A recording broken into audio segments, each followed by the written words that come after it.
wibuke kwezi umunsi w'isabato, iminsi 6 ujya ukora aba ariyo ukoramo imirimo yawe yose, ariko uwa karindwi ni isabato y'Uwiteka Imana yawe, ntukagire umurimo wose uwukoraho. Umucyo w'isabato tubahaye ikaze. Mvandimwe muri Kristo Yesu, tuhuriye kuri umurongo w'umucyo w'isabato, ndakuramukije mu izina ry'umwami wacu Yesu Kristo. Ubuntu bw'umwami wacu bukomeze kubana nawe. Uyu munsi ni ku isabato, ku itariki ya 15 z'ukwezi k'umunani, ubwo turi kurikodinga ino video, kandi dufite icyizere yuko iri bubagereho uyu munsi.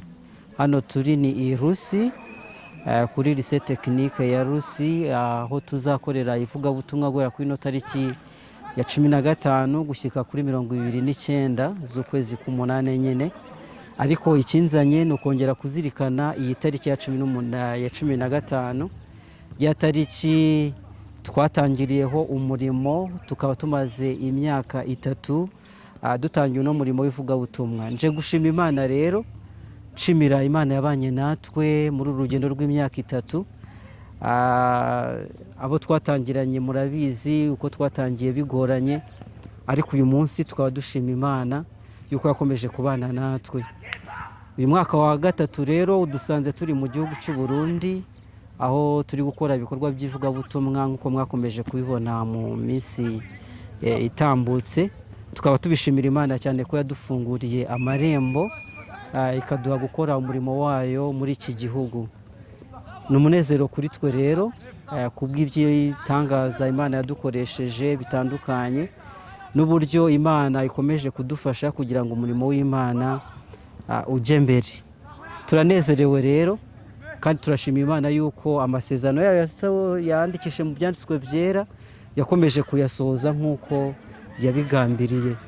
Yavuze yuko izabana natwe nk'uko tubibona muri Matayo 28 kare ku murongo wa 18, aho Yesu avuga ati nahawe ubutware bwose mu ijuru no mu isi, nuko nimugende, kandi nimugenda nzaba ndi kumwe namwe iminsi yose kugera ku mperuka y'isi.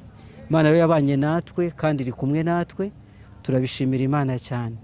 Hari byinshi bimaze gukorwa, birimo nyine amateraniro y'ivugabutumwa yabereye ku misozi itandukanye nk'uko twakomeje kubibabwira, ibikoresho dukoresha mu ivugabutumwa ndetse no kuri no media naho, kugira ngo mubashe kubona ubutumwa bukwiye. Ibyo byose turabishimira Imana.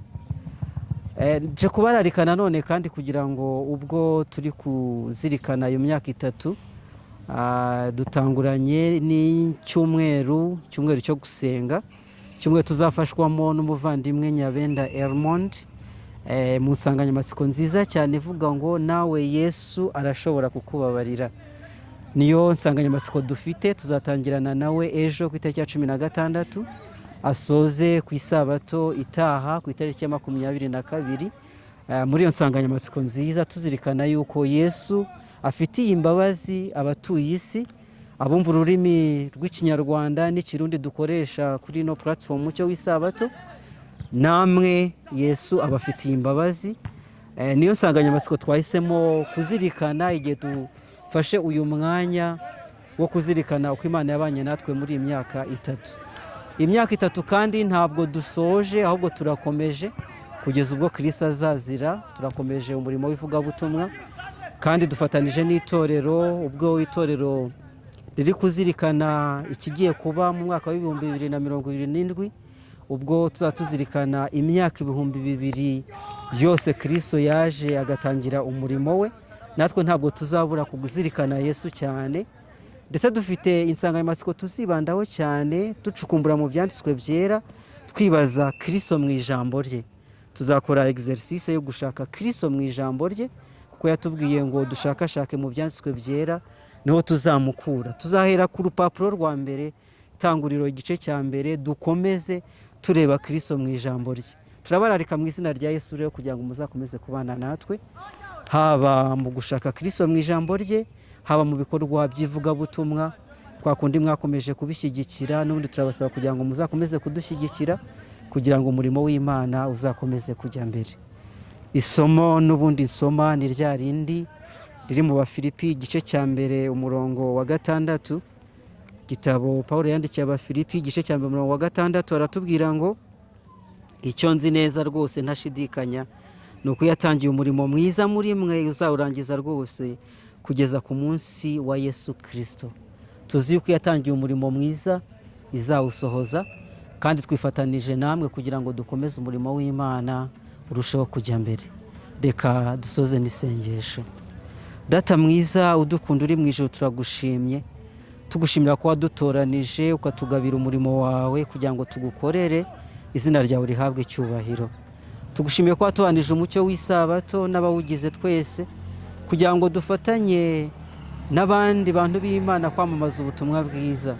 Tugushimiye ino myaka 3 uko waturinze ukatuyobora, na n'ubu tukaba tukiri mu murimo wawe, ndetse ukaba waduteje intambwe nyinshi zidasanzwe kugira ngo umurimo wawe ujye mbere, izina ryawe rihabwe icyubahiro.